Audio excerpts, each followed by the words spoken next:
Hello viewers, welcome to our channel. ఈరోజు అయితే కాకరకాయ కూర ఎలా చేయాలో చూద్దాం. ఇలా రౌండ్గా కట్ చేసి పెట్టుకోవాలండి. కట్ చేసుకున్న వాటిని బాగా 2-3 సార్లు కడిగి ఉంచుకోవాలి.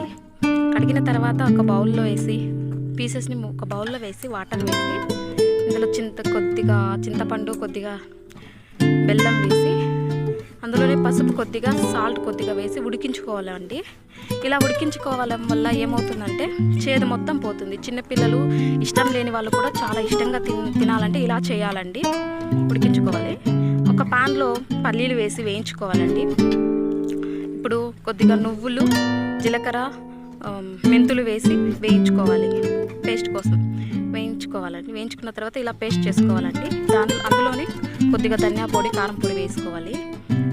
ఇప్పుడు చూడండి, ఇలా ఉడికిపోయాయి. ఉడికిపోయిన వాటిని మొత్తం గుజ్జు తీసేయాలి.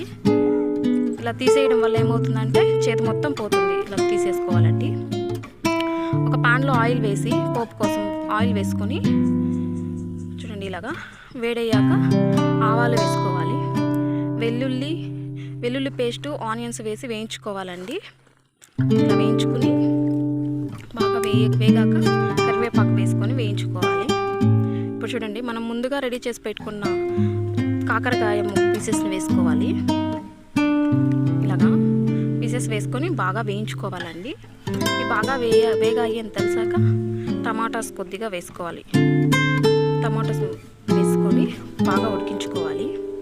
చూడండి, ఉడికిపోయింది అన్నాక మనం ముందుగా రెడీ చేసుకున్న మసాలా వేసి కొద్దిగా వాటర్ వేసి ఉడికించుకోవాలి.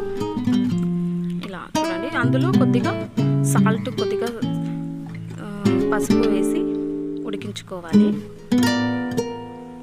చూడండి, ఇలాగా మిక్స్ చేసి మూత పెట్టేసేయాలండి. బాగా ఉడికిపోతుంది.